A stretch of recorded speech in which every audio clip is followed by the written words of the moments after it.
What do you think that comes down to? Just not understanding how a gym flows? I talk about it all the time, actually, to my guys. I'm like, do you guys see how I operate the gym? Like on Saturdays, we'll have sometimes 30, 40 people there with the garage door closed in the wintertime, and yet we have like 6 different platforms set up. Deadlifts, got people in 3 different squat racks, 2 different benches being used, and it's just flowing together. It's like everyone's working in unison. But I think a little bit has to do with the culture. Yeah. I mean, our gym's set up to where we can train up to 60 people. 60 people? Are we on? Yeah, we're always live, bro. Oh, fuck. Like, we can accommodate 60 people. We got 4 racks, 2 monoliths, so you can get 5 people on each station, rotate, warm-up stations, plyometrics, stuff like that. Dude, I love the layout of your gym, though. Like, the layout of your gym, there's absolutely everything in there is valuable. Yeah. And if it's not, we get rid of it. See, that's where I'm at in my gym, since I still cater a little bit to the general public. Right. I have some stuff in there that, to me, is totally useless, like the low row machine. Yeah. It's it takes stupid. up a ton of space and does 1, 2 things. And it's 4x4, and it just takes up. For me, I'm like, that could be an extra deadlift platform. Right. You know what I mean? Or that could be a bigger belt squat, the athletic training platform, which I like that. That's the only, I guess, negative to the Rogues belt squat is just the platform's not big enough to kind I of. haven't really seen it. It's smaller, but it's still a platform. I like it a lot better than a Pit Sharks, and I like it a lot better than like Matt Winning's belt squat as well. Yeah. I've used those. I've also used, but I've originated on Louis' belt squat. Right. Was the first one I used. So I'm like, I need the cable system. Like, well, we were the guinea pigs. That was when I got to Westside. We were the guinea pigs for the new belt squat. Lou was getting these plyo boxes, and he's like, stand on these. Let's wrap bands around. Dude, we broke the belt squat like 3 or 4 times. Pulley snapping, cable snapping. Jake Norman and Chris Spiegel were training with us at the time. Both pulled, I think Jake pulled 900, Chris pulled 915 raw. With double overhand, right? Double overhand. Like not hook grip. I don't think so. That was I was there. I watched it. That was the craziest thing I've ever seen. At the competition, whenever I squatted, when I got hurt at that competition. Yeah, that was your not good one. Yeah, it sucked. I taught 30 pounds. I missed my total by like literally over 100 pounds. Yeah. I was going from mid-18s and I hit 1740. But he double overhand is the last lift of the day, overhand 900. It was one of the most incredible feats of strength I've ever watched. Yep. And they didn't give him the lift on Powerlifting Watch, which is a joke anyways now, because remember the guy did you hear about the guy? He got caught for like sexual molestation or child porn or some shit? I did not know that. Yeah. I just canceled my subscription because of open powerlifting. I'm like, well, this is free. I don't need it. But yeah, I don't know if it was true or not, but I saw it on Instagram just recently. Sorry if I'm speaking out of turn, but I saw some shit on that, and I was like, if what it's on the Instagram, fuck? it's true. It got to be. Yeah, no, it was crazy. Jake Norman pulled 900. You see 900-pound deadlift at a meet, you're like, oh my gosh, that's insane. There's two. And then, all right, take the bar to 915 for a raw deadlift. Like, it was nuts. You put on great meets though, Nick. So people come to them. I've always enjoyed doing your meets. The last 2 years, I probably was the only meets I would do. Yeah. I mean, I've competed with USPA. I've competed in different federations, IPA, SPA. It's like, dude, I like to stick with a meet director, if you want to call yourself that, who I'm just friends with, I'm associated with, and some that I know it's going to be well ran, and I'm going to actually have fun when I'm there. And I think powerlifting is getting away from that, especially with like, if you don't squat ATG, like what the fuck? Where are we creating these names, these analogies? Like, you got to squat ass to grass now for it to count at certain federations. Like, no matter what meet you go to, people are either squatting too low or too high. There's no. Yeah. Like, people are going to be mad about that, whatever. I don't care. Like, I'll watch some of the squats at our meets, and if I think they're good, like, that's cool. If I don't think they're calling them, like, they need to be tighter, hey, you guys got to tighten up. Yeah. Like, that's pretty easy, though. Like, that's how powerlifting is supposed to be ran. I think that's, I have like 4 or 5 times the amount of non-sanctioned meets I think I do than sanctioned meets. The like problem literally, is people, but it was just for me. That whole aspect of it was I just wanted to lift weights, and it never mattered. Right. People get like, we run IPA meets, so they're sanctioned. I want our lifters' numbers to count because we got Aaron, big raw squatter, our 198 I was telling you about. Some of my numbers are getting up there now. Like, I want those to count. But people are like, I'll only do APF meets. I'll only do this meet. I only do this because they cater to what I want to compete in, which is great. That means the sport of powerlifting is evolving because people don't realize there didn't used to be raw with sleeves, single ply, multiply. There was powerlifting. It was all together. Yeah. So back in the day, I'll be talking to old school guys, and they'll be like, yeah, he squatted 700. I was like, well, was it in ply or not? He's like, yeah, it was in ply. But in the same meet, he's like, I got beat though because I only squatted 650. I'm like, but his was raw. Yeah. But it was all together back then. And also, probably, shit was just different, dude. You hear stories about guys putting fucking tennis balls underneath their kneecaps. Everyone's like, well, back in the day, they only had ace bandages. I was like, yeah, they're also fucking stuffing their pants with tight, like wearing tight denim shorts underneath their singlets. And it's all coming back now. Like the raw singlets are like tighter than some people's briefs. They used to be considered equipped. And like I was at the Arnold and I saw people having to help each other get their knee sleeves off. Yep. And I'm like, I thought those were knee sleeves. Like, you know, I can wrap my own knees if I want to. So how tight? You would not be able to wrap your own knees and squat. You'd be so out of breath. All right, I said if I needed to, I guess I could. If I was going for 135. Yeah. But so like I don't know where, you know, I think in the next few years they'll have to draw the line somewhere on all this stuff. You know, when you got 3 people picking up a strap on a singlet, is that raw? It's bizarre to me that federations worry more about the underwear you're wearing, they can't be compressions, and less about the knee sleeves being 6 times too small. So here's what cracks me up. So Big Chris in that meet deadlifted 915 raw. His lift did not count because it was supportive equipment. Because he wore a Nike Under Armour compression shorts, like that everyone wears. Compression shorts, guys. So like your shit Underwear. don't get all junked up. My wife did the same meet. She had compression shorts. Nobody said anything about her compression shorts. I mean, she deadlifted 355, But regardless, it's just the fact that it's just like, but you know, things aren't. I mean, at the end of the day, I've watched a lot of very high level lifters on social media squat that was nowhere near depth, but the federation passed it. Yeah. Even very strict federations like IPF. I've seen some bad lifts, past lifts, and you know, I've watched the next guy squat, and his name wasn't quite as closely tied with the affiliation, and they called it for depth. So it's like there's going to be, just like I don't think it's nearly as bad as the politics involved in bodybuilding. No. However, it's still political. You're still there can be, especially when you get into like international meets and stuff like that. There definitely can be. You know, and you always hear horror stories like people are like, I got bombed out at a meet and the director came up and sat next to the judge. Like, if that's true, I don't know. Maybe it is, maybe it isn't. Who cares? Like, just lift weights and have fun. What do you think about lifters calling people's lifts out on social media? Let's talk about squat. Who cares? Guys, what's up? I'm back on the Zach HOMOL'S show. This is episode 40. I don't know, but I'm back. I got a good friend of mine, great lifter, Nick Showman, owner of Showtime Strength and Performance in Newark, Ohio. He's in the house today. I've been wanting Nick on my podcast for like 3 years now. And it's literally been like pulling teeth to get this guy here, but now he's here. I mean, some people don't come to Ohio. Some people don't come to Indianapolis. It's cool. Well, once I moved from Ohio, I was like, I'm never going back. You guys are FIFOs. You know what a FIFO is? No. Fucking idiot from Ohio. Hey, we got the strongest. I mean, the one thing Ohio has is strong ass people. Okay, you guys got Westside Barbell. Yeah, so we win.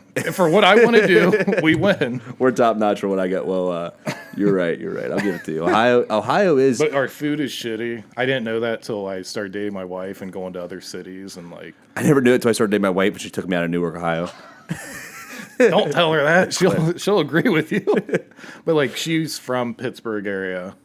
And Pittsburgh's super ethnic. Her name's Claire, right? Yeah. I thought so. And then she did a rotation in Albuquerque, New Mexico, took me out there. Like, I was like, oh, this food's awesome, too. Then she was down close to the border. Like, so I got to eat all that good food. I'm like, yeah, Ohio food does suck. Ohio food does suck. Like, Chipotle is, like, top-notch in Ohio. When you get Chipotle. Charlie and I were just talking about that a second ago. His buddy was like, dude, it's really hard for me to meal prep. And Charlie's like, if you go to Chipotle, this is a Chipotle hack, guys, by the way. If you go to Chipotle and you just need rice, they'll fill it up with like 3 or 4 cups of rice for like 75 cents. Oh. Yeah, so Chipotle hack. Did not know that. And the rice is phenomenal. Right. I love their rice. So I don't even do rice no more because maybe I'm probably getting it cheaper from Chipotle because I'll be like, I just want a side. I'll be like, they'll be like, what do you want? I was like, I'll have a bowl. And it'll put rice in it, and this is how you got to do it. So I'm going to take you through the whole steps. I want a bowl. You don't tell them you're just getting rice because they'll jip you. So you say, I want a bowl. I'm like, can I just do rice? And then can I get some extra rice? And I can I do double on that rice? And be like, okay, that's all I want. I just want rice. And they're going to be like, and they kind of like look at you a little bit. Okay, and they'll put just a side of rice, 75 cents. You get like 4 cups of rice. Damn. Mic drop. Boom. That's all we have to talk about today. Yeah, I'm going back to Chipotle. I'll just get that for the drive back. Dude, you want to talk about, you just make a couple steaks up or some beef in the morning, and there you go. You get your rice. You're ready to go. That's a game changer for when I run out of carbs and I'm at the gym. Yeah. And it has cilantro in it, so you get veggies. Right. and butter, so healthy fat. Healthy fats. Dude, I saw them make that shit one time, and they were just pouring the Oh, butter. dude. It's crazy how much shit they just Then all they like get the natural. salt, just Throw it in there, baby, all the salt. yeah. No wonder that shit tastes good. So what do you think about athletes commenting on other athletes' posts on Twitter, Instagram about depth not I being? just don't. I could not care less. Like, So you care less about actually what someone else's squats or what somebody else's listen, commenting? if you train with me, you get a lift pass that's probably not a good lift. I'll bust your balls about it, but I'm not gonna like, dude, you got the lift. Yeah. Like, There's bad calls that happen in every sport, right? yeah. The what was it, the NFC football game where there's like a blatant pass interference, and they're just like, oh, that's a game. Yep. It's Like, the end. That's the NFL. Like, This is backyard meets. yeah, like none of these meets. What I've learned is no meet is so good that they're invincible from anything going bad. Absolutely not. Nor Plates federation. break, platforms break, monolith Spotters miss. suck. Yeah, like these things happen. Like, so you just have to roll with it. So if a lifter gets a gift, whatever, like it doesn't help anybody to be like, that's a bullshit lift. Like, and there's a squat a couple weeks ago. Everyone was all up in arms about like, dude, I don't Was it Tom Callis's? even know who that is. 181 lifter. He scored like high sevens at 181 or 190. It was, yeah, raw with wraps. Whoa. It was an incredible feat of strength. And it was a fucking awesome squat. And he was probably right around parallel. I mean, it was a front angle, so you can't fucking tell anyways. And everyone on social media is just busting this guy. And I'm like, put 800 pounds on your back weighing under 200. Right. I mean, I know I've had 720 on my back, and I know how heavy that is. If you can squat that thing very close to parallel, that's badass. Like, oh, you hold yourself with a level of integrity, blah, blah. And that's when I always go back to, like, what about all these old school numbers, though? But you guys have no idea if they're wrapping tennis balls underneath their knees or wearing tight denim shorts underneath of their singlets. Like, there's so many things that was going on. Or if it was actually a single ply lift and they just said it was bra. Right. Like, there's all just so much. I was in Chicago at Senior Nationals this year. A bunch of West Side guys were there. I was helping my 181 that meet, helping him, and I'm watching Hoff make history. Squatted like 12-15, and it was like, I was like, I gotta watch this. I was like, I want to see what his back does with that much weight on it. Perfect. Nothing got out of position. I'm like, wow, that's awesome. Then he benched like 975, I think, and it was easy. And he pulled his second deadlift, totaled 3,014. I'm like, oh my gosh. And he does it so smooth. It doesn't look hard. You know, like when you had a good meet, like you could tell like there was not much left in the tank when you hit those numbers. Hoff, like I asked him, like, you want a third deadlift? He's like, I'm good. I was like, oh. I mean, he only took 2 benches. He took 2 deadlifts. Really? Yeah. And I think he missed his first squat. They called him on depth. But I even talked to his girlfriend when we were leaving. I'm like, nobody can say anything about any of his lifts. Like, he's the one that gets blasted on anything he does. Yeah. If it's a gym lift, people blast him. If it's a meet lift, people blast him. Well, when you're at the top of the game, you got an arrow. I mean, everyone, you got a thing. You got an arrow on your back, or a bullseye on your back. And you know? But I said nobody can say anything. And then what do I see on social media? His deadlift was dropped and not controlled, and this. And I was like, I was standing 10 feet away. Like, it was fine. Like.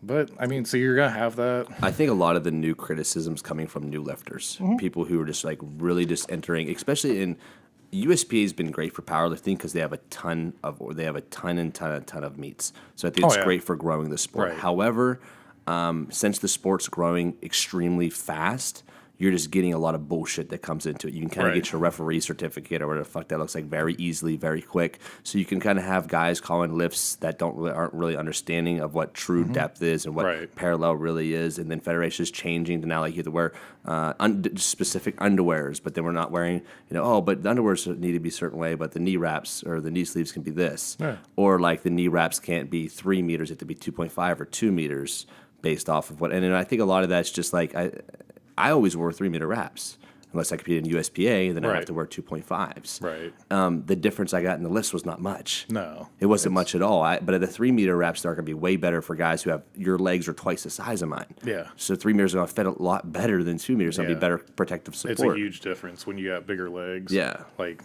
and I noticed that getting my knees wrapped and some of our bigger guys, like it makes a huge difference. But on smaller people, you're just wrapping more material. And maybe if you wrap it a certain way, you get more rebound. But I think what people need to understand is strong is strong. Like, You lift raw, I lift gear. My So, buddy so Aaron, Nick lifts in gear, so you guys know. So powerlifting supportive gear. yeah, like bench shirts, squat suits, all the stuff that everyone says is cheating. Yeah, the shit that's actually extremely. It's a whole another element of lifting weights. And what I Yeah. always tell guys, it's two different sports. I look at it is. as two different sports. The amount of to learn how to lift weights efficiently is so hard. Now add a supportive gear that's trying to put you in a certain position that you're not supposed to be in, that you're trying to put yourself in, then with loads that you're physically unable to handle without the supportive gear. Yeah, It's it very feels like your head's challenging. gonna roll off in a bench shirt. Bro, when I would bench in a bench shirt, I would have cuts all over my fucking arms. I mean, I was 19, I benched 500 at a bench, not 20, when I was benched 500 at a bench shirt, and I reverse band 600. Holding that much weight in your hands, I'm telling you guys, my elbows hurt for months. Like, you just hurt. I always tell people like, yeah, dude, it's cheating until a 600-pound bar flies over your face. Then you realize how real it can be. But like, my point is, you lifted raw, Aaron lifts raw, and we go back and forth. Like, you make fun of me for wearing gear. I make fun of you for not Being wearing extremely gear. good looking. But I respect what you've done raw, and Absolutely. you respect what I did in gear. Absolutely. Like, so I think there needs to be more of that. Like, I don't care what people wear, you know, or if it's a drug tested meat, a non-tested meat, a raw, whatever. Like, dude, strong is strong. Strong and strong. Are you having fun doing it? Yeah, That's like, what matters. Like, what I love lifting in gear. Why I stopped lifting in gear is I couldn't have enough friends around to help. right. And I started, honestly, I said I'd never lift in gear. But then I tore my pec off and like clean off, tendon and all. That was like 2011. So I got my bench up to like 365, 375, which was better than it was before. But like, I just started having more shoulder pain from not having a pec. Like, the main thing that moves your bench press, I don't have. So I put a shirt on, started messing around with that. I'm like, I don't have the pain anymore. This is awesome. And then then Lou invited me to train up at Westside, and he's like, you got briefs on? I'm like, I don't, what the fuck are briefs? What's a brief? Yeah, and he's like, you fucking idiot. Threw a set of briefs at me. And I'm like, what do I do with these? He's like, you wear them, you dumbass. So I did that, and then I was like, well, if I got the best help in the world between being at Westside and then Joe Bayless and Josh Guttridge at my gym, I was like, there's no reason not to go all in on this right now. I am not going to compete forever. Like, I have the people that know this stuff. Why would I not take this opportunity? Not only do you have the people, you have the best. Yeah. It's not people. You have the best resources in the world readily available. So the guys he's talking about, Joe, Josh, and then obviously we all know who Louis Simmons is. You're two old school West Side guys who kind of like, I call Louis like the inventor of powerlifting. So it's like the guys who he came up with, these type of guys. These are the resources that Nick has available to him. Nick is an extremely educated lifter, an extremely educated coach. You own a gym, Showtime Strength and Performance in Newark, Ohio. I would love because you shared a lot of information with me about your gym and how you got open. Like, for the first few years, you didn't collect $1 from it. Like, I just love your story, bro. And I aspire. Your gym's inspiring a ton. It's like, it has like the turf like I want. It has only equipment that's, when you go in there, it's an athletic training center. Like, when you're in there, there's one thing to do, and it's work, and you're able to make people really strong and really fast. Oh, yeah. I love the way you operate your gym, but can you give us the backstory, man, just a little bit of how this all got started? So I was working at a private facility training athletes, and I loved it. I never wanted to own a business. Never. That was the last thing I wanted to do. My dad had a business, and this was before cell phones, so there was no like business line. Like, I knew how to do a sales call when I was like 6. Like, Really? Oh yeah, take messages. He had a landscaping company, so like, yeah, take people's name, number, what they want. Like, you know, when dad gets home, here's the info. So I was like, this seems miserable. Like, dude, people would call our house at like 9:30. I was like, I'm not doing that ever. But I was at the private facility. I was there 3 years, and I kept like, I was busy. Like, I was training people because it was a slow place. Like, it wasn't a commercial gym where people were walking in. But what I was able to do was retain every single client I got. And I didn't care who I was training. Like, I had a 70-year-old guy. That was my first client, and he still trains with me. His wife picked out Claire's engagement ring with me. Shut up. Dead serious. I told him, like, I think I'm going to propose to my girlfriend. Dude, his wife called me like an hour and a half later and was like, don't go to a jeweler. I got a person. Like, you know, when can you take me there? Dude, And- isn't it just so cool how clients become friends? Oh, yeah. Like, I posted that last night. I was like, people are like, it's always baffling me. We're like, man, I'm such a big fan of you. I'm like, What does that mean? Like, I don't need to have fans, but I'm always like trying to turn fans, quote unquote, into friends. Yeah, my clients into friends. Like the relationship just becomes so much more organic. Right. And I say I don't have mentors. I have friends. Like Lou's not my mentor. Josh isn't my mentor. Like they're people I call and hang out with. That's cool. But like, so one by one, I'm getting these personal training clients, and like I was more or less running the business. Like, and I love those people. Like, it was great being there. I learned a lot. I learned a lot what not to do. But it was a speed and agility school. So I went away. Like, I'm a strength guy at heart. And I went away from that. I'd worked at Denison University with Mark Watts, one of the top strength coaches. Like, I still think he's one of the best strength coaches. And he's now a principal at a private Catholic school.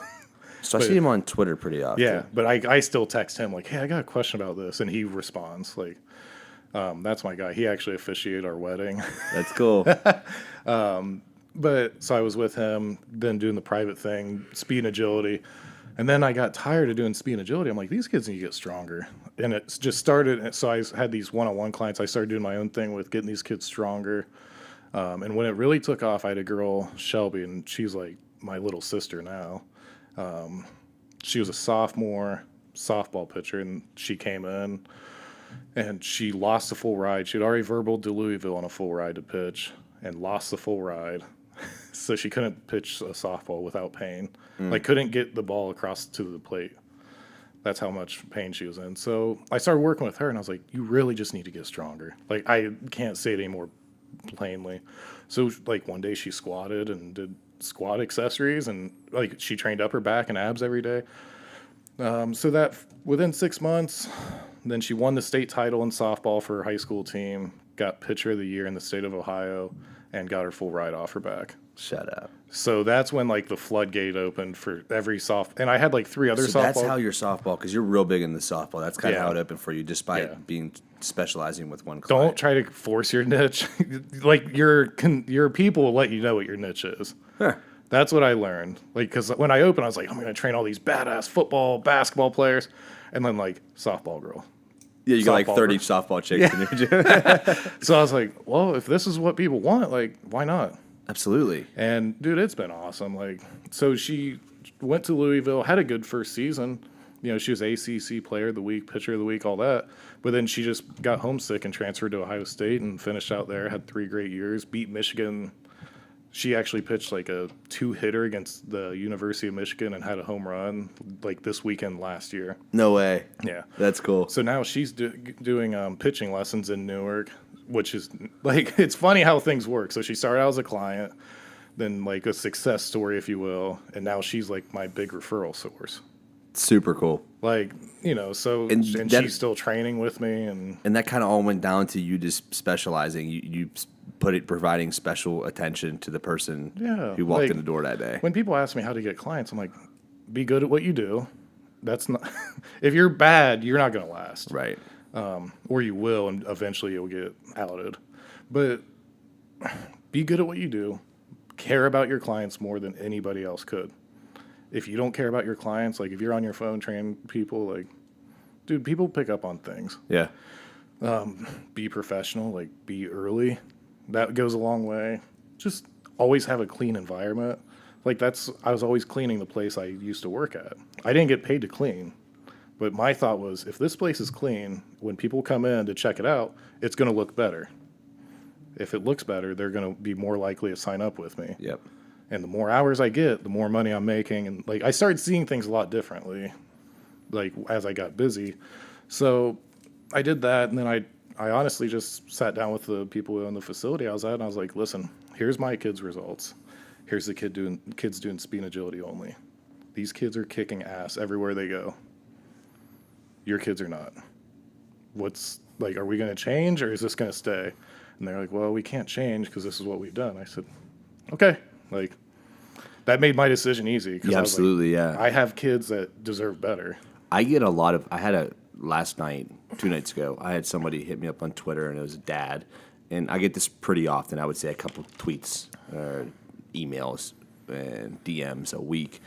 Parents hitting me up and like, hey, do you have speed and agility training for athletes at your gym? Is, we incorporate speed and agility, but that's not the basis of what the stylistic of programming that we're doing here. Right. Especially around that age, high school, middle school.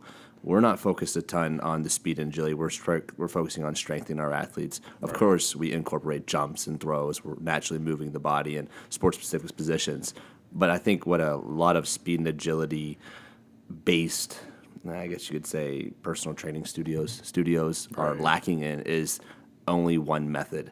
And I feel like a lot of the strength athletes in general lack in that once they apply one concept and they receive some sort of results, they run straight into the ground without any change.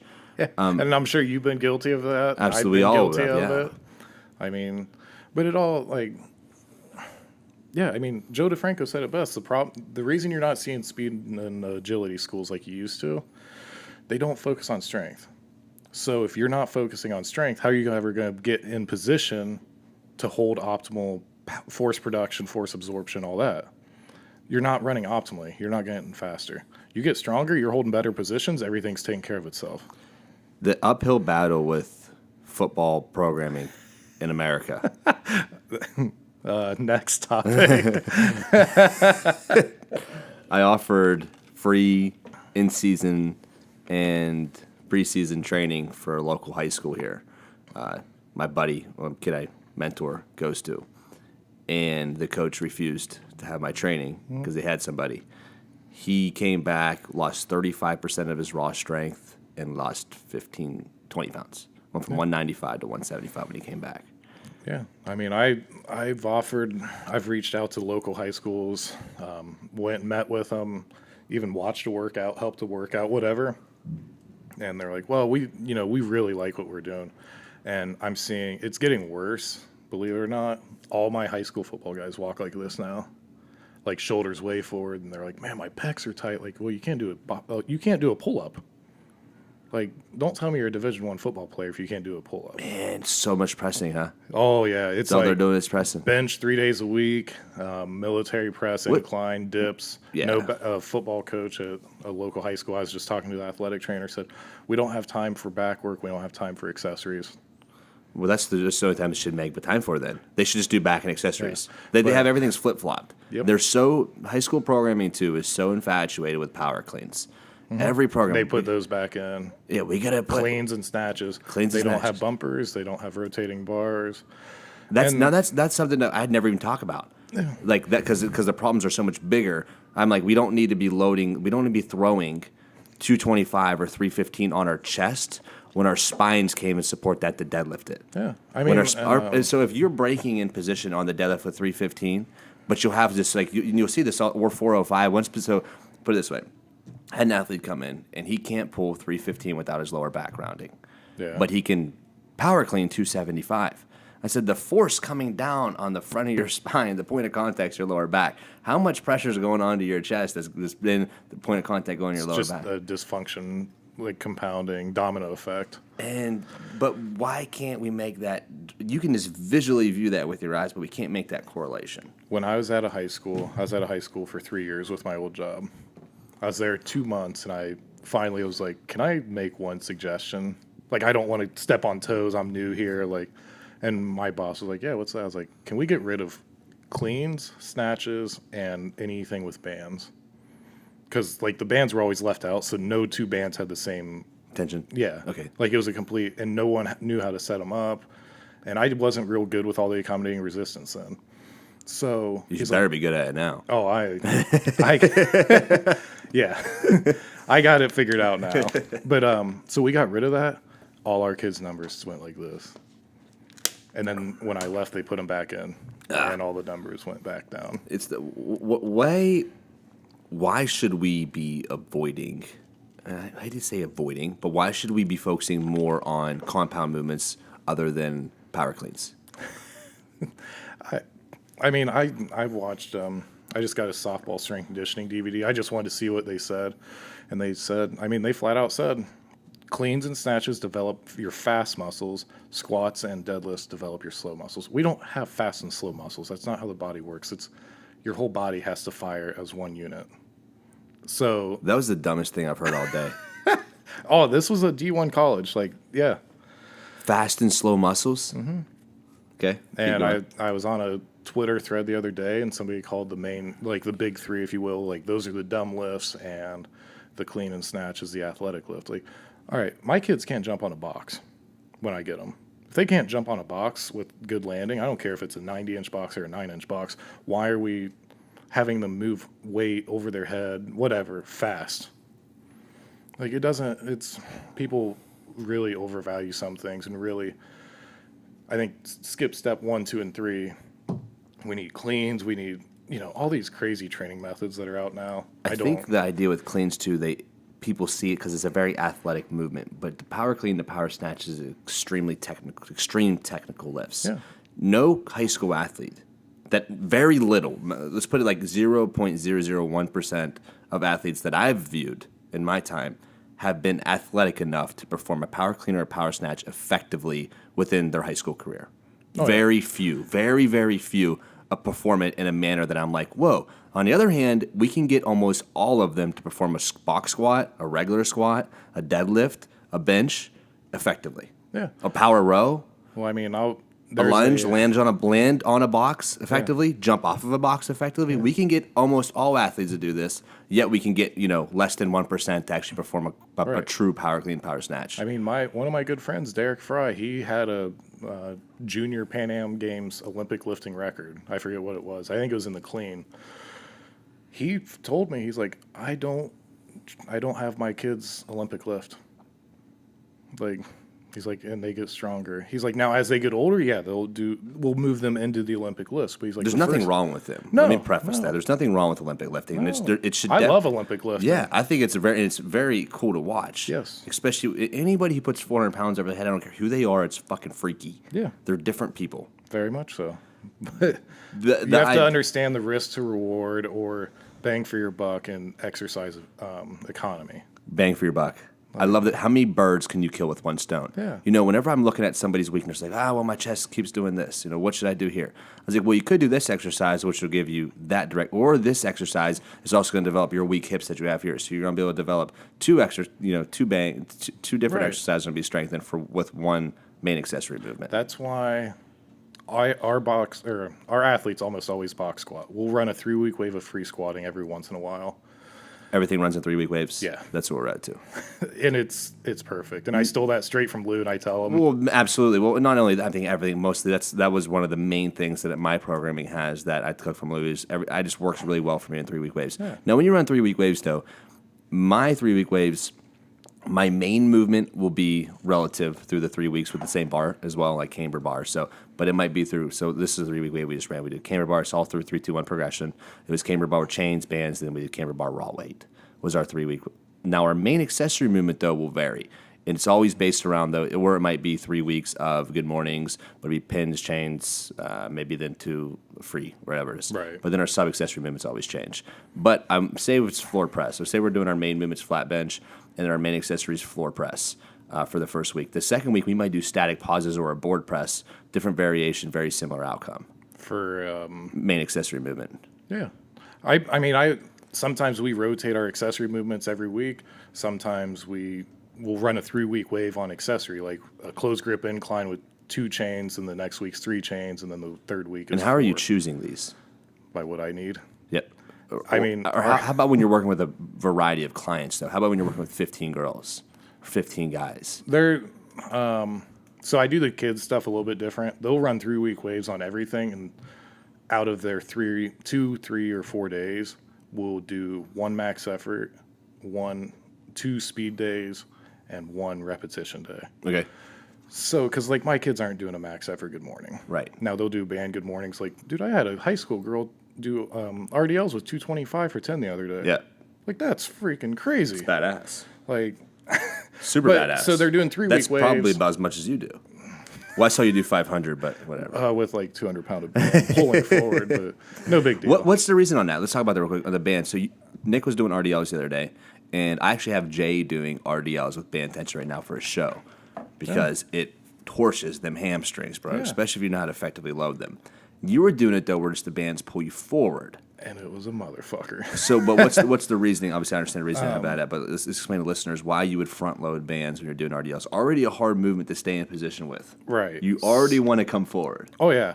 So my best deadlift in a meet's 740. And that's a year and a half old. You suck. Why? What's yours, like 600? Nah, I got 700, cuz. And 181 raw, baby. Oh, my God. Oh, come on. But my biggest issue, I can rip probably close to 800 off the ground to my hips. But then I get to my hips and shit the bed. Yeah. So I'm like, you know what? I'm competing the first weekend in August. I'm tired of missing shit at my hips. I will not miss at my hips ever again. So every week I'm doing something where it's going to pull harder at the top. Like I'm going heavy on everything. Yeah. But that extra 100-pound of band pulling you forward is teaching you keep everything locked in. To pull back. Oh, another exercise that really helped me with pulling back is just power rows. Oh, yeah. We do a lot of power rows. Yeah. The only thing with power rows, that's one of those exercises that people are like, oh, just doing your back down. Like, when you do heavy ass, like if you're rowing 400-500 pounds, you're fucked 10, 14 days. It's like a max step for deadlift to recover from it. I never thought about doing, like the heaviest I used to go on bent over rows is like 2 plates for like 5. Like, okay, that's fine. And then I saw that Callie or Woolham who pulled like 920 at 220 raw. And he's like, yeah, I do these stupid bent over rows. I work up to like 700 pounds. He's like, people make fun of me. I got 2 world record deadlifts. Yeah.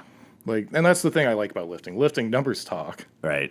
So, like, you can call him stupid, but that's what he credits his 900 plus deadlifts to. Yeah. So I'm watching this. I'm like, screw it, I'll try it. So same thing. I did like a couple weeks against bands on bent over rows. And then I think I pulled 455 for 10, like off a pen. And I was like, holy shit. My bench went up and my deadlift went up. Yeah.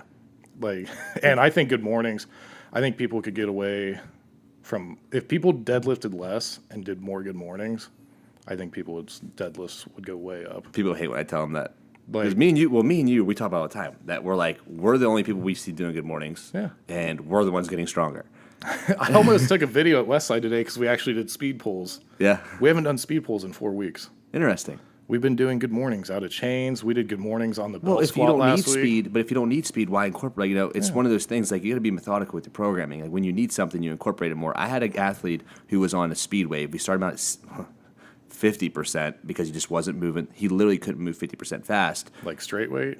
No, through accommodated resistance. All right. All my speed trainings through accommodated resistance bands or Makes chains. sense. Very seldom do I ever do speed training that's not, and if I do, it's more of like a cluster set. It would be like 3 reps, 2 reps, 1 rep. So anyways, I had what was he talking about? Oh, the speed training. So I started him out 50% through accommodated resistance. 30% of his weight off of his 70% was bands. What would be band tension? So 30% of his max weight. Then we increased it each week, 5%. We got to 70%. Now we're changing our accommodated resistance from band to chains.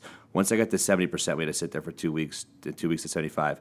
We ended up getting to move 85% for speed through 10x3 with bands. So this is like an 8-week, 9-week block that we did for speed training.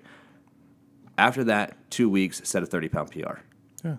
And because he needed speed. He needed that much speed in his training. Now, there's other guys who, like right now, I noticed with my team that we haven't been doing speed bench recently because we're doing strongman shit, so it's more overhead training. Right. I'm moving 90% of my 1 rep max on close grip. I was moving 385 for tempo reps, 3x3 up and down. It didn't mean to be tempo, though. I'm moving slow because I haven't been doing speed training. Like, you'll lose it. Speed training is like vitamins. It's one of those things you don't realize how good they are till you quit taking them. Oh, yeah. And that's what I learned with speed training. Like, I'm just like, it feels so good when I'm doing it. I'm like, yeah, I think this is working. Right. But stop doing it for 6 weeks. You're like, holy shit, it really is working. And that's why we need our athletes who are on the field to be making sure that they're doing speed training through accommodated resistance because it's going to keep them moving fast. It's going to work their fast muscles. Yeah, work those fast muscles, not the dumb slow ones. Like, dude, I just, and it's, what's great for me is like it's softball season right now for all my kids.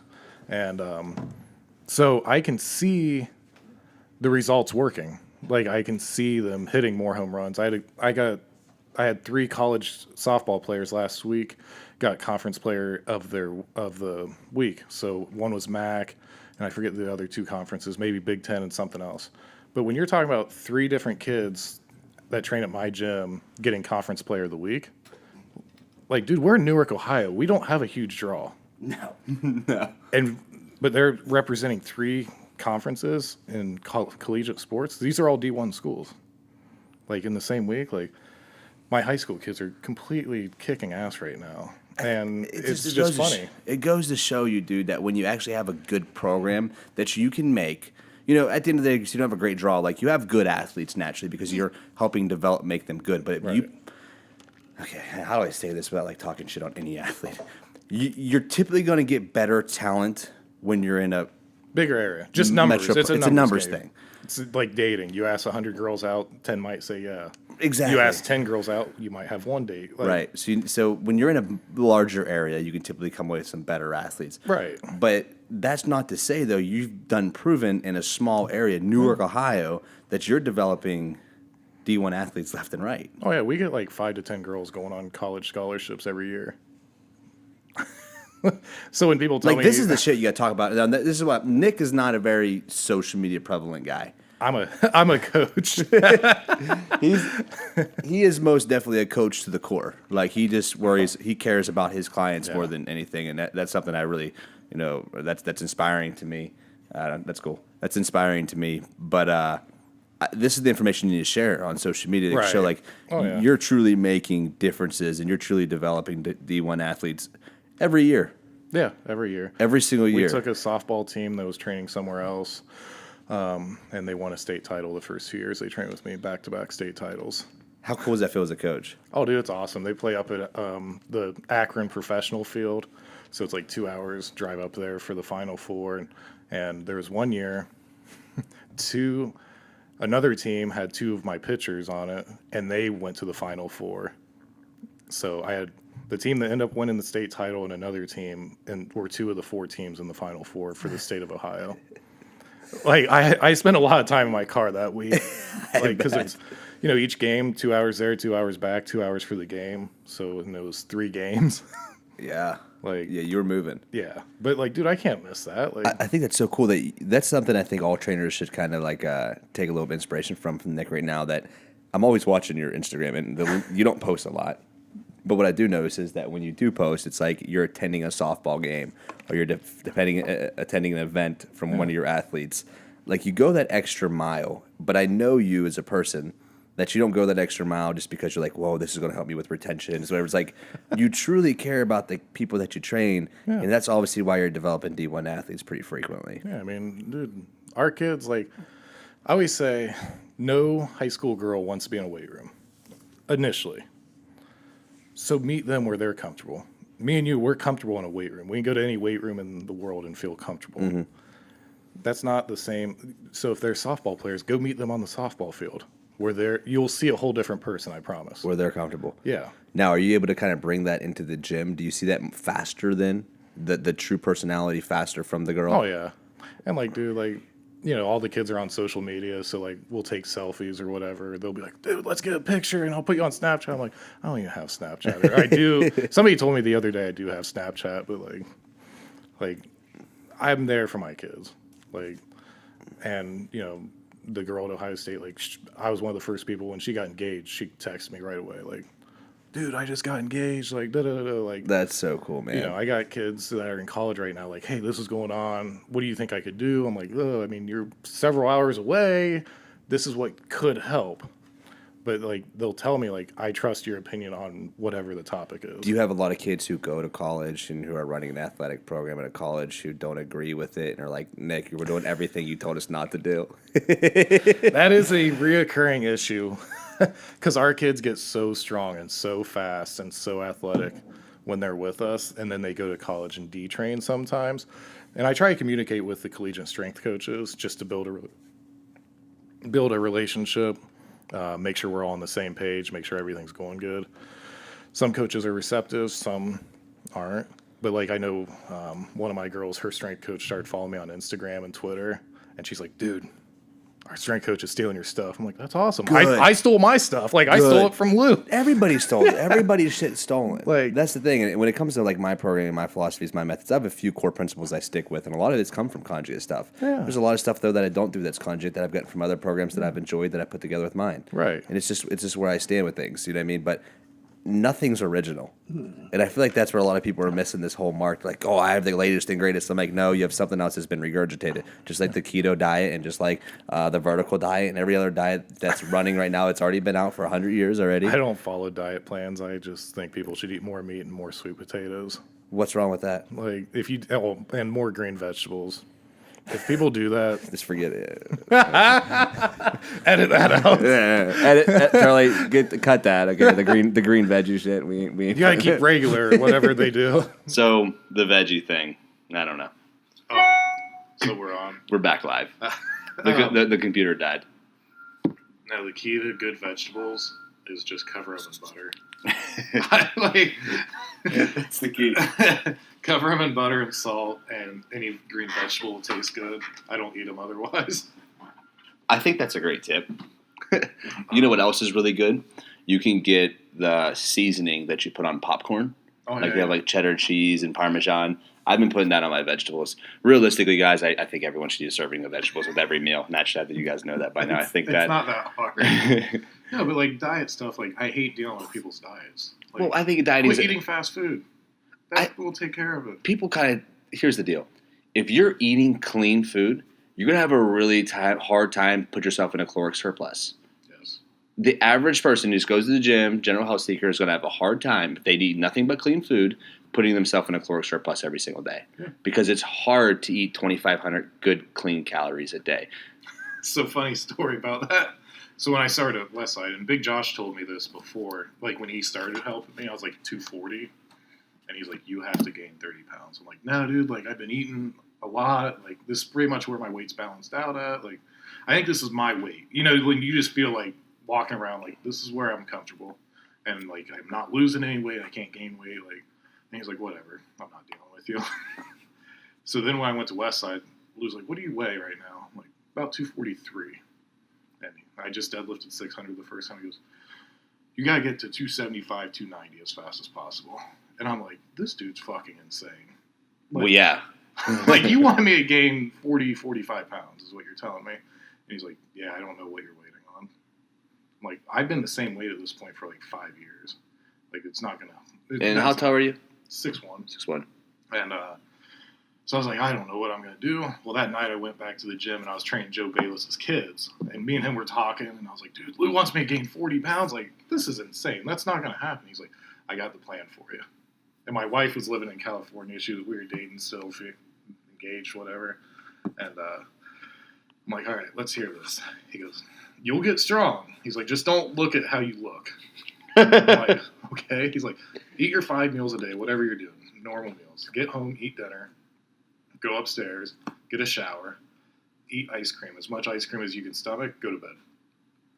I'm like, this sounds stupid. Like, this sounds really stupid. He's like, dude, you got to put weight on. I'm like, okay.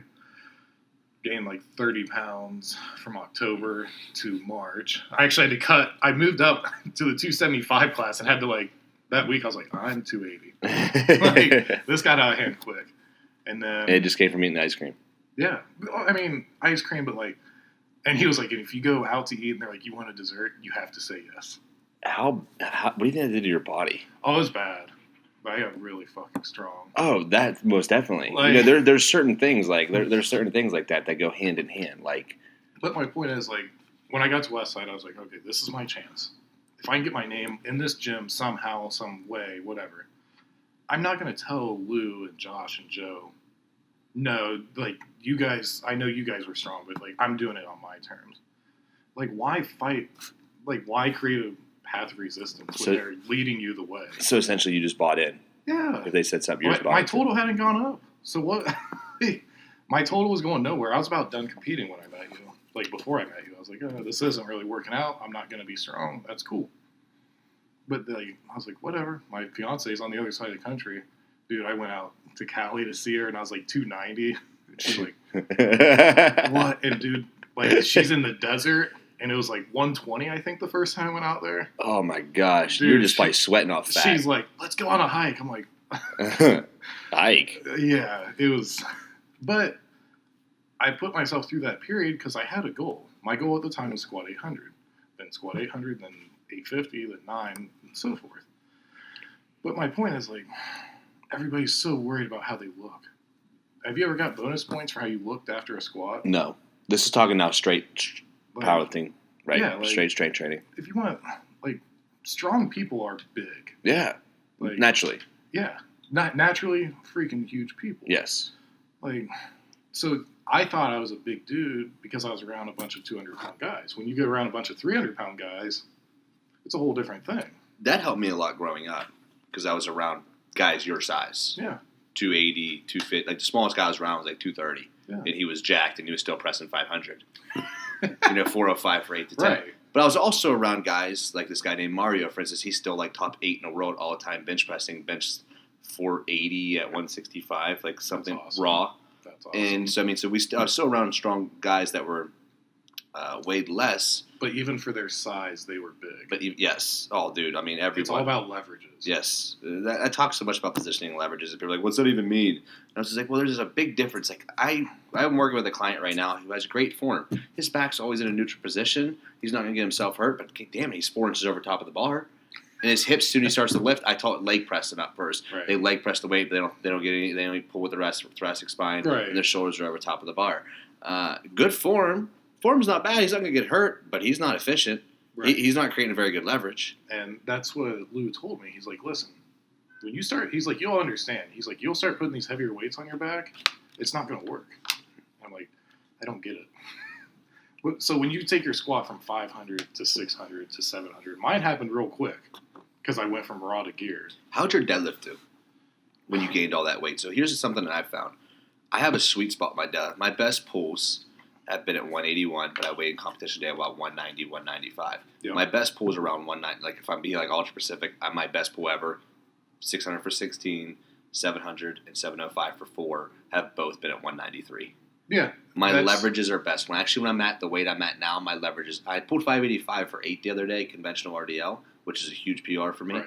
But again, I'm a little bit heavier, but my leverages, I'm still out of position when I'm deadlifting there right now. The deadlift, especially, I think, more so for sumo deadlifters. Sumo's a lot more technical than I think people realize. It worked. Care to give it credit for. Yeah, I know it's the cheater lift. Oh, I get it, but yeah, But it's like, way you more. see technical. a lot more conventional pullers do like the grip and rip, and You don't grip and rip sumo. no, you can't.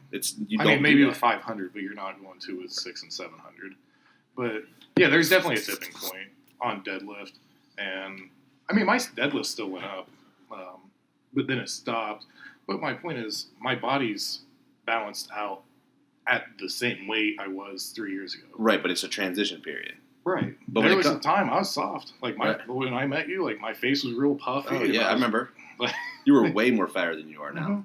You're just less fat now. less fat. I'm still fat. but I was bought into that West Side principle. and people think it's like, oh, Lou just wants everyone fat. Like, dude, there ain't fat people in that gym.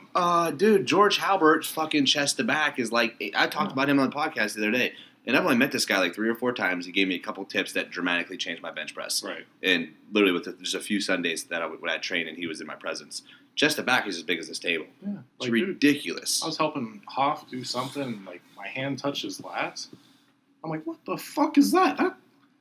And he's like, those are lats.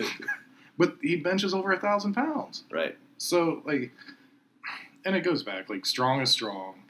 Big people are big people, like, but people are so afraid. People have these I need to weigh 200 pounds. I need to weigh this. No, you don't. Like, you know, our 198, he was like 5'6", something like that. But motherfucker was strong. Yeah, I mean, that's what I am. Yeah. I mean, I'm 5'7". So he was probably 5'5", 5'6". Yeah. But he walked around about 205, 210, Yeah. cut down to 198. And I think his squat was like number 1 or number 2 that year. I have a couple guys in my gym who are at professional level, and one guy, David, is going, his training camp starting with the Colts this year, and he has abs. And I said, now he's 6'3", 6'4", 250, 260, just shredded. Yeah. I said, David, you ain't even trying to be strong. That's what you're talking about. So you got abs. You ain't trying to be strong. And I tell everybody that. It's funny. And, you know, but there's promotions I do. Like, you can be strong and have abs. I prove it. I prove it time and time again. Oh, yeah. I'm considerably one of the strongest guys in the world at my weight class, and you can have abs and do it. I'm much more strong when I'm fluffier. Yeah. I'm a little fluffier right now, and I'm moving numbers that I've never moved. Right. You know, And you need to put yourself in a caloric surplus to get the most out of yourself. I talked about it on a post recently. I was going to West Side at the time on Sundays with Bart, and I was training with Bart every day. Now, Bart's a 900-pound bench presser at 3. I saved his life more than once. Bro, he's always dumping weights. Well, he's got no shoulder. Dude, I know. He lost his In a motorcycle rack. Yeah, right? he was in a wreck, so he has no rear delt. And the last time he did our meet, he was taking out like 9-10 on bench, and Drex actually was like, "Hey, watch your side." I'm like, oh, "That's reassuring." Thanks, man. Yeah, and he starts taking it down, and like the bar wasn't on his back muscle. I don't know like what actually happens. Bar just goes flying. I caught the bar, and the face saver was on the other side of my arm. I was like, okay, I gotta step out for a second. Like my arm almost snapped in half. Like 9-10, and the bar was here, so pretty much like that. It's dangerous. Yeah. Gear lifting is very dangerous. People don't give enough credit. Lifting's dangerous. People don't give it nearly enough credit. Remember when I was squatting at your last meet 2 meets ago? I squatted 700, and as I was squatting down, I let the bar roll on my back. And you're like, bro, why is the bar rolling? I was like, my shoulder mobility sucks. So as I go down, I gotta let the bar roll. You're like, you're gonna fucking kill us. You're like, dude, it'll be fine. I'm like, I'm watching the bar just like roll down your back. I don't know if it's gonna be okay. Crazy shit though. And you were talking about you and Josh or one of your training partners like getting face to face and nearly getting into a fight. Yeah. I remember Bart was talking a bunch of shit to me. I feel like it's just kind of like a lifter's thing. Like in my gym, everyone's like, "Oh man, it's so inspiring. It's uplifting." I'm like, it is for sure. But if you're in my group, we're fucking ragging on each other. Like, dude, you suck. Like straight like in each other's shit. First one to give each other advice on how to get better at lifting weights. But dude, constantly making fun of each other. But me and Bart got into it one day. We were literally, I threw a 45-pound plate like 15 foot across the room in the gym right at him. We're in each other's face, fucking screaming. And now Bart's, like I said, he's a 900-pound bench press. He's a very strong human being grabbing me up. It's just that level of intensity, though, man. When you carry that level of intensity and you have a little bit of fear for your from your training partners, you'd be surprised at what it'll do to your lifts. Oh, dude, there was one Saturday when we squatted on Saturdays. Like I remember this was like it was yesterday. I was just having an off day. Like I don't know what was going on, and I go to unrack the bar. Like can't get one side out of the rack. I set it back down. Like get my head straight. Go to unrack it again. Still can't get the other side out of the bar. Out of the rack. I'm like, what in the hell is going on? Josh just rips into me. I'm like, get the fuck out of the rack. He's like, you're a fucking embarrassment. You're about to get kicked out of your own gym. He's like, Aaron, get in there and show him how it's done. Like, this is so pathetic. I can't stand it. And he's just, dude, Josh is good about just like little nippy, like, and he's like standing in the monolift. And I was like, man, I can't let this happen. And he's still just, and I like shoved him out of the way. And I just took that bar out and I just like monkey fucked it for a double. And that's when I was recording a lot of our training sessions. And then one of my buddies was like, did he know there was an extra plate on this side? Shut up. Oh, yeah. So then I took my next set and Josh jumped me like a quarter. And it was fine. It wasn't.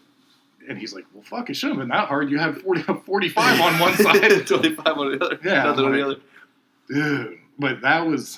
Like, dude, he had me so worked up at the Arnold. Like, dude, I got a bunch of respect from my local gym when I unracked the bar. And I had 3 plates on one side and 2 1/4 on the other. I said, "Fuck it!" And I took it down. And I fucking did it anyways. Everyone's like, "Holy shit! Did you see that? He lifted." And I'm like, and I just started teaching people. It was from that time on. I was like, when you stay tight, you're gonna be able to move weight effectively and efficiently. It doesn't always. It should always be even. What I'm trying to say is like there's still a level to it that more than a normal guy you can move weight. Like yesterday, I did a Viper press on a log, and on one side we had 20 more pounds on than the other side. We were doing something overhead. 20 more pounds on the right than left. It was an axle, rather. So I went to go pick it up, and I went to go push it overhead, and it was like really crooked. I was going to say, a log you might get away without noticing, but it was an axle, and I moved over 3 inches because I just thought I was uneven because you can't barely see the lines. And I just pressed it, and my buddy's like, it was a 25. It was an extra 25 on one side. He's like, dude, there's an extra 25 over here. But you said something about fear, like in your training group. Like, dude, I think I don't know if people are afraid to hurt feelings. I mean, we lose training partners left and right. I don't think twice about it anymore. Like, people come in like, dude, I just want to be a powerlifter. Like, cool, we do powerlifting. Come in. They never come back. Right. I don't care. No, you shouldn't. But, like, because, like, Josh I think at one time his 4 other bench partners were all world record holders, all-time world record, not like federation. Like he was the only non-world record holder in his group. He was a junior world record holder, but Westside being Westside, that doesn't count. No. So, like, there was a day up at Westside. My training group was Jake Anderson, who totaled 2,800, Dave Hoff, who at the time totaled 3,010, Chuck Vogelpohl, and Luke Edwards. That's pretty badass. And then there's me. I ended up doing a conventional deadlift, and this was how I got the pulling forward idea. I went conventional, double mini bands, monster bands pulling from the front, standing on a 2-inch mat. And I hit like 555 with just a belt on. And I think my best conventional pull at the time was like 610. Wow. That's a lot of accommodated resistance, guys, so you understand. Yeah. Because not everyone's going to understand that amount of accommodated resistance. It's a lot. Like it's most definitely the platform's picking up at that point. Yeah. Yeah, it's a lot of weight. But like when you got Chuck, like Michael was trying to keep up with Chuck. And, dude, Chuck's not going to quit. What do you think about lifters using a fuck ton of accommodated resistance? There's a tipping point. And here's where I think the tipping point is. I think most of the people I see doing it are retarded because they don't understand 2 reasons. They don't understand their weaknesses. And obviously it's going to overload the top, and their weakness is not at the top, it's at the bottom, or it's assessment. They're breaking first at their knees and not sitting back. And there's a lot of things that can go on to it. But I see people just using it, and they keep calling these numbers. Well, it's 500 bar weight, but 200 pounds of band, so I did 700. It's like the bands don't fucking count. I never say, like when I did Circuit Max, I hit 610 with a blue-green band. I will never say 610 plus 400 pounds of band. No, you better not. 610 plus a blue-green. Yeah, I would totally make fun of you if you did. I'm like, you're not an actual 800 pound. And I learned that the hard way. And listen, it's so funny. It's like it's myself. Because whenever I box squatted 700 when I was 20 years old. Oh, shit. I had box squatted 500 for 15 when I was that, and it's on YouTube. I have an old YouTube channel it's on. I can still find it. And I did it in a pair of denims, but they weren't actual. They were my sister's pants that I cut up and wore. And I did 515 or whatever it was for like 10 or 15 reps to a box. But I got so good at squatting on a box that I couldn't squat free. You were changing your technique to a box squat. I changed my leverage. Over to the free squat. And it didn't carry the free squat. And a couple of reasons why I was sitting far back and I was rocking really efficiently off the box and I was able to fucking leverage some weight up. I couldn't squat 585 raw. Now, I done rack it like it was a fucking joke. Like I stand up with it and the weight would shake and I'd step back and I start squatting down and as soon as I hit the hole, boom, fall backwards. People don't, everything in training, not just accommodating resistance. There's a why you're doing it, how you're doing it, when you're doing it, how to evaluate what you're doing, how to progress, regress, and people don't get that. I mean, now at Westside, like we don't change bands. Like, we had some dude in there, and we squatted with the blue, green, purple last week, where I hope you can keep up. Like, there's no what's CrossFit called, on-ramp class. Oh, no, I know. Because I went to Westside, and I was benching in a shirt at the time, and it went 1, 2, 3, 4, 5, 6, 7, 8 plates. Yeah. That's how it went. So here I am, 1, 2, 3 plate. Okay, I muscled out 3, and I'm like, well, I need 3 1/4 before I touch 4. Because I was getting close to touching 4 raw, but I was like, I can't even move that thing off of a 5 board with my shirt. So I was like, fuck it, I guess I'm doing this. So I did a 5 board, or whatever it was, with 4 plates with my shirt on. And then 5 plates is up, and I'm like, well, for me to be able to get it off my chest, I'm going to use more of the material. So I went down to a 3 board, took it to a 3 board, and then it's 5 1/4 or 6 plates, and I'm like, well, I'm out. Yeah. And I went over there, and I did a fuck ton of rear delt work and mess around with the machines. Yeah. But I remember going there and just being – I used to run a lot of my Saturdays like that at the gym at Iron Valley Barbell. We'd go 1 plate to 6 plate on deadlifts, and if you get left behind, you go use a different rack. It's just what it's at. Like, get stronger. But what it does, it really levels the expectations within the community. Right. But like with the accommodating resistance, I think accommodating resistance is the best thing to ever happen to training. I think where it's very undermined and not utilized nearly enough, I think, is accessory work. I think because the MA advantage with cables. You know, when you have 4 cables going up and down, it says 100 pounds. You're not really doing 100 pounds. You have a mechanical advantage. You're doing 60 or 30. You know what I mean? Yeah. It's the whole idea of like how if you believe in how the Egyptians built the walls, is all through mechanical advantage. Right. MA. So whenever I'm doing like my tricep push downs, well, where should the hardest part of the lift be? at the bottom of my lockout. Yeah, where you're locking out. That's what people were looking at me. I took a lat bar, doubled a mini band around the lat machine. I was doing pushdowns like that. Some of the kids in the gym were like, "What in the hell are you doing?" I'm like, I'm pushing a 625 bench next meet. Like, I'm at 615. I'm going at least 625. Like, I don't care what you guys do. Like, this is what I'm doing. Yes, this is going to work. Yeah. Because it's getting harder through the concentric contraction. Right. Where when you're on a cable, it's getting progressively easier because you also have momentum from it. Right. So on all exercises, if you're having a hard time loading your lats on the bench press, I'm always telling guys, I encourage everyone to do seated rows as a warm up. My warm up, we do 4 to 5 sets of seated rows every single day I go to the gym. It's not like I'm doing 500 fucking pounds, but I'm really focusing on muscle, blood work, whatever you want to call it. We'll add in band tension and do seated rows with a band if you're having a hard time effectively loading your lats. And, dude, you just fatigue them, pre-fatigue them. Yeah. 5, 6 sets next to that guy's he unracks the bar. He's externally rotating on the bar. He's pulling it apart, and his elbows are tracking towards his lats. I'm like, let's fucking go. Well, like, I'm one of the few people, I use a shit ton of economy resistance with my high school kids. Like, they almost never use straight weight. And people are like, if you can't squat 500 pounds, you don't need economy resistance. I don't believe that. And I go, all right, here's the deal. When you're learning to lift, where do you feel most vulnerable, least confident? In the bottom, right? So you put a light band on a squat bar. Now they can feel weight. Oh, and by the way, you can't unrack a squat bar with bands and be loose. You will go through the ground, I promise. Or fucking shoot your ass way back or way far forward. So, all right, you already got a sensory thing. You're tightening your abs and your back. Under load. Step 1. Under load. Yeah. Now you're squatting down and you're getting more confidence build up as each rep goes. Oh, and it's teaching you acceleration. Yep. That's 3 things. Like we talked about training economy. I became a better coach by not coaching you. Yeah. Like, so we've been using it a ton. Like when we get kids that have never touched a barbell, okay, it might be a mini band. I think that's great, but what I've found with a lot of my athletes is at the bottom, I still have to make sure that I'm creating, which you have this type of machinery, and I'm sure you're using it, is still developing the hips at the bottom of the movement. Mm-hmm. Because what bands is going to do, it doesn't teach you to be the exact same tight. You have more load with raw weight according to bands at the bottom of the movement. Right. So if I'm training you through accommodated resistance, I need to make sure I'm doubling down on some sort of hip work for you. Oh, yeah. Whatever that be, belt squats or... Yeah, our kids do a ton of it. Most of their workout is accessories, and mostly accessories that their high school's never done, taught, seen, whatever. Most of it's seen. Most of it's... How do you feel about banded leg curls? My kids don't do them really. Wow.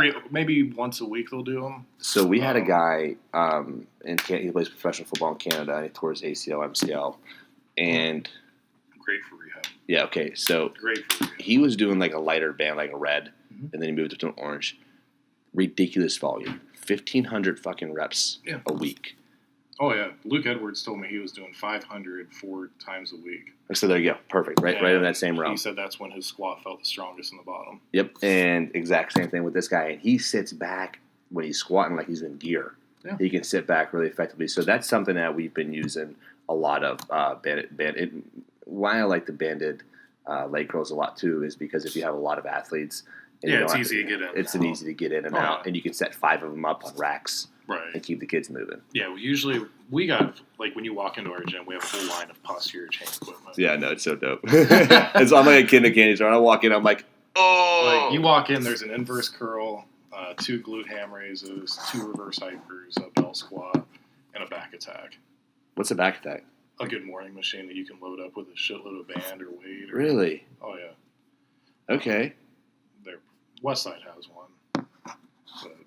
They're not practical. Okay. I would not advise, they're good for good mornings and tricep extensions. Right. That's about it. Oh, I know what you're talking about now. Yep. But, so, like, they do some of those, they do some hamstring, whether it's hip dominant or knee dominant, every time they're in. Because they're weak. Right. Kids are weak. I mean, people in general. Kids are weak. Like, we're weak. They are. Like, if people get butthurt when I say that, I'm like, I don't know why you're upset. You're just weak. You can't sit properly. Right. So, but they do a ton of hamstring work. And like I said, we usually every 3rd or 4th wave for our high school kids will be straight weight. That's we usually go like chains, then band, then straight weight, or go back to band. It all depends on their competitive season where that falls. And So when you're talking about a common resistance, is there a certain way that you will systematically approach bands and chains? like based on their level. Based on outcome, rather.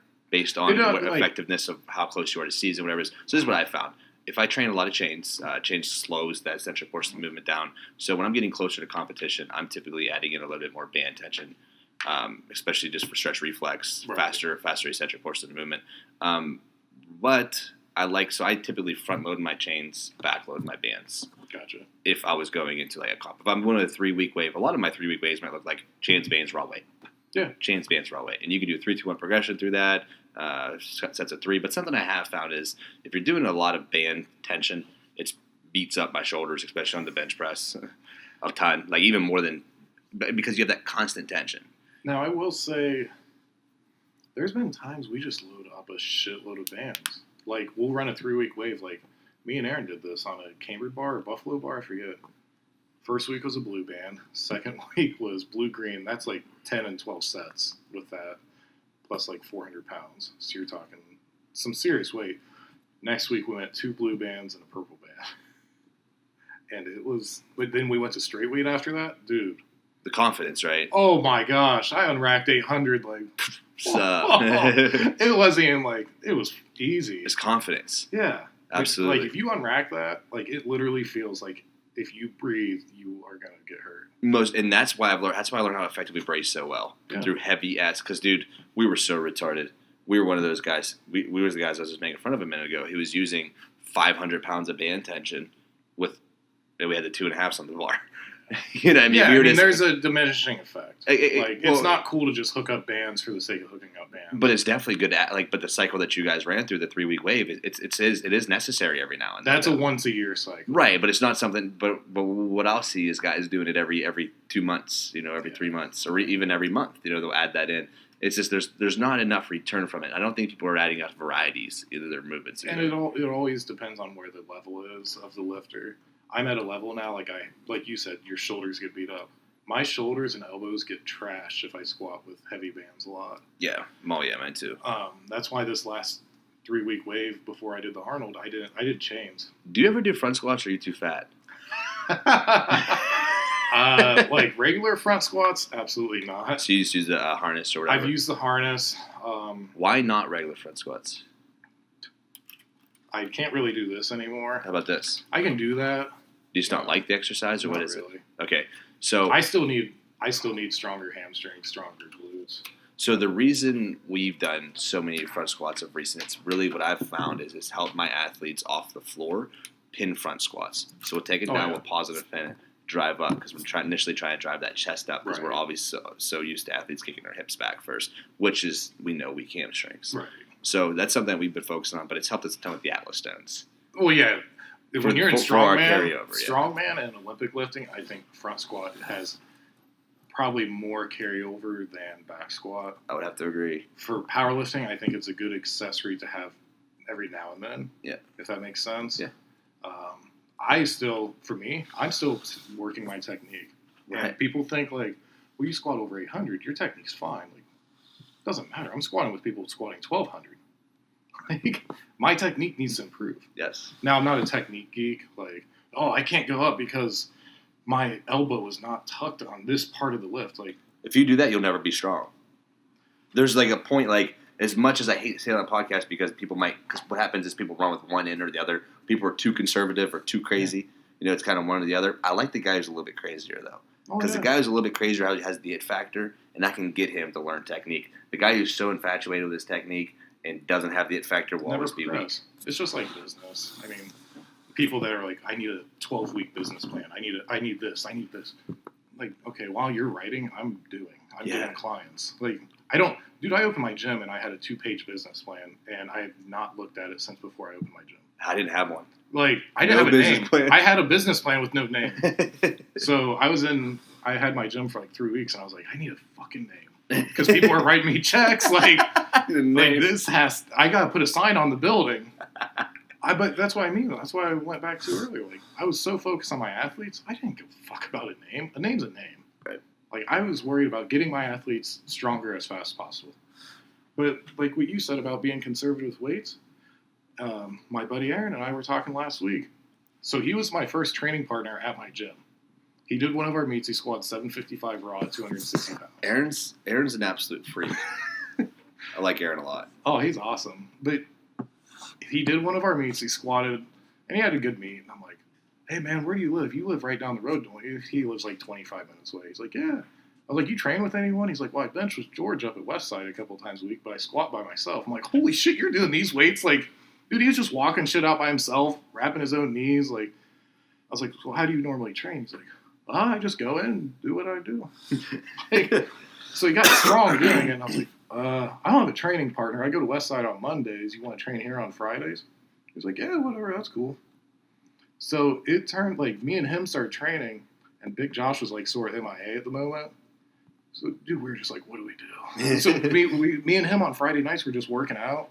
Then Josh came in, and we were making some progress, and he's like, we'd be like, he was explaining the speed waves and this and that. He'd be like, fuck it, take a weight. Dude, we probably took a weight like 12 weeks in a row. But then we got strong as fuck. Yeah. Because we were competing. Like, people get so caught up on raw and geared lifting and box squat, free squat, this and that. We were getting stronger because we were constantly competing. Me and him were at the same. We talk about that all the time. Like, he squatted 755. I think I squatted 770 right around the same time. So in the same time, keep in mind, he's just wearing a belt most of the time. Yeah, way more badass. He went to an 865 squat, I think, in 13 months. Wow. So what's that, 110 pounds? Yeah. Well, here's the deal. I've added 110 pounds of guys lift in 3 months, but it was from 200 to 300. When you go adding a 100-pound squat to an elite level squat in 1 year, guys, so here's is very, very, very, very awesome. Yeah. Like, it's very unheard of. Yeah, and I think going from like 4 to 500, it's like, every time you get stronger, the gains become shorter and shorter. If I would have had my newbie gains all the way now, I'd be fucking lifting. So squat 1,400. I'd be like Larry Wheels, bro. Doing some freaky shit. Yeah, people talking about like not wanting to get big and stay lean and look good. Like, people are like, Larry Wheels does. I'm like, he's the first. Like, he's like one in a good gym. Can name him. One, you can name one person. Yeah, and that's one in the 200 years of competitive strength sports. He's just, you just randomly get this freak show come out of nowhere. Like, dude, I saw on Instagram, he's like, getting ready for a bodybuilding show this week. Like, squatted like 700 for 8. Like, yeah. Freak show. The way to use the exception, not the rule. Right. Yeah. But, yeah. So Aaron, and like I said, it was like a year, 11 months, something like that. 110 pounds on his raw squat. I think that was number 2 that year. Put him like number 8 all time, I think. Somewhere in there. And then I went to 850 and then just went to 880. When we started doing our strongman stuff, our competition level was extremely, how should I put this? I'm trying to look at a word to peg it. Our performance increased dramatically. Mm-hmm. We will time each other on a Saturday, right? And we'll do carries. And it'll start out 14 seconds. Next guy will break 12, then 10. Then 9. By the end, we're racing for 7 seconds. We almost cut our times in half. That's how fast it is. It's like, it's so bizarre to see the level of competition. People are like, oh man, I love coming out here like Barbell, or man, what you guys have going is so cool. It's like, we just compete with each other. This is the only thing we're really doing different than 99% of the gyms is. We're in each other's shit, and instead of me being like, get it up, I'm like, fucking chest up, or I'm screaming to cue, brace your core, pinch your neck. I'm screaming cues that are effective during the movement to help you accomplish it, not saying, go! It's just like... Fucking cheerleaders. Yeah. I don't need cheerleaders. I need training partners and coaches. Yep. And, so Aaron's been probably my best training partner, but there for a while, me and Aaron were both pushing for a high 8 squat. Joe Bayless had just squatted 900. And I mean, the cheerleaders you have are ugly, too. You just need them. You don't want them guys cheering. You don't want them guys wearing skirts, guys. But, so it was me, Aaron, Joe.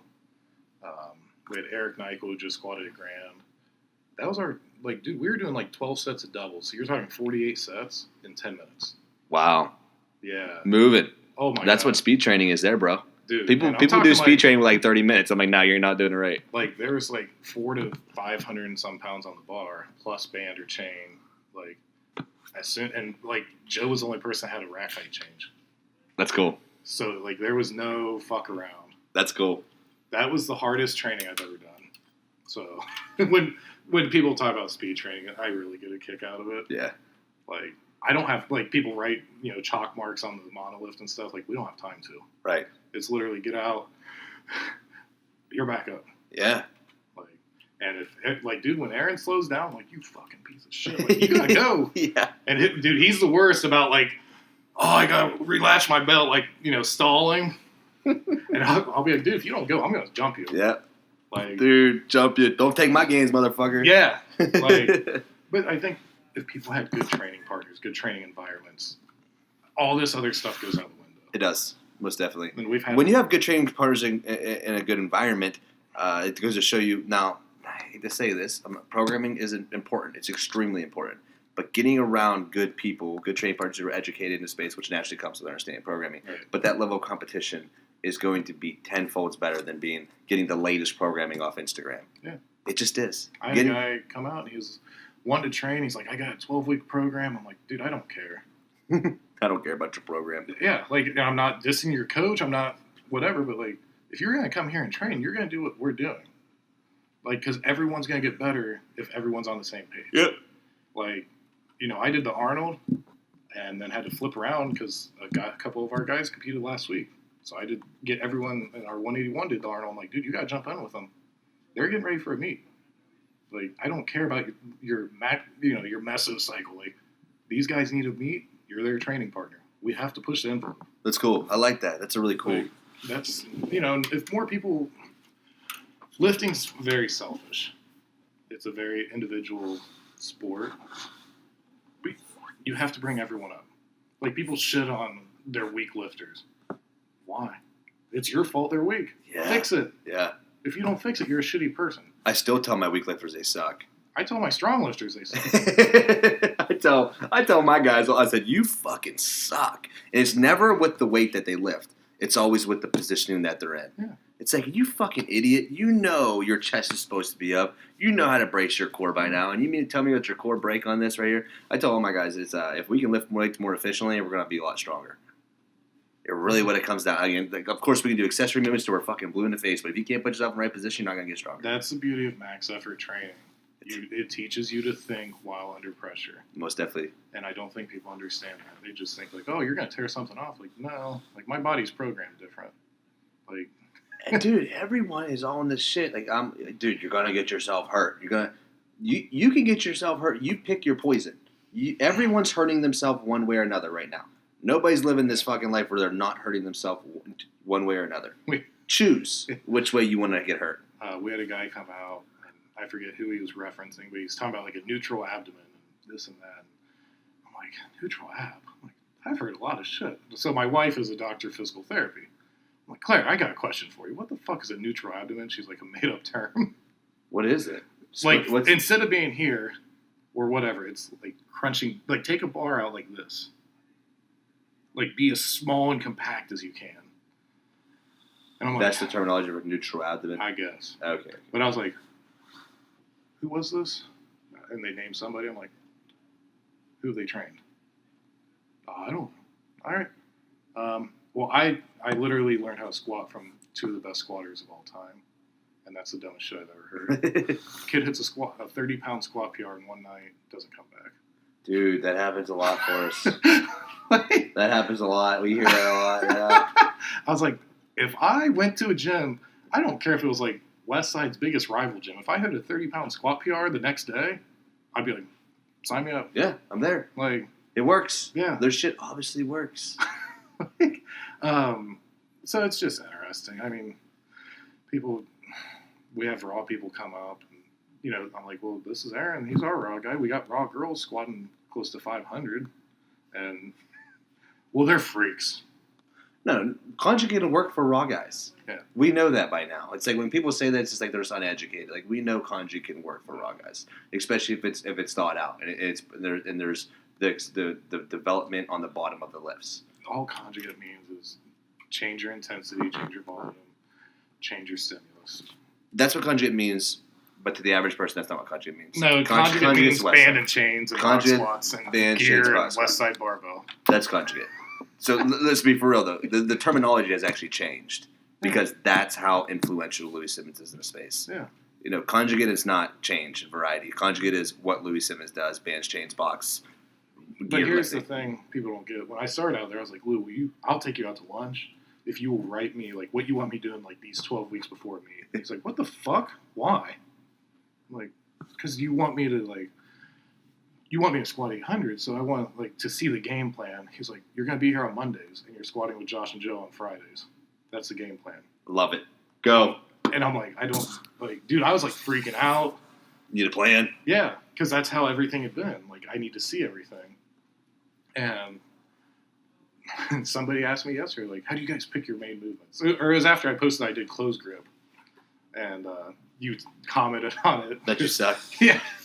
Raw benching's stupid. I will bench in a shirt all day before raw benching. That's so funny. And I was like, well, we were warming up, and I didn't really want to work up super heavy. So I was like, I suck at close grip off my chest. All right. Worked up to a max, then went and did heavy dumbbells and finished my accessories, and I was done. Dude, I just got a pair of 200-pound dumbbells for the gym. Where did you get those?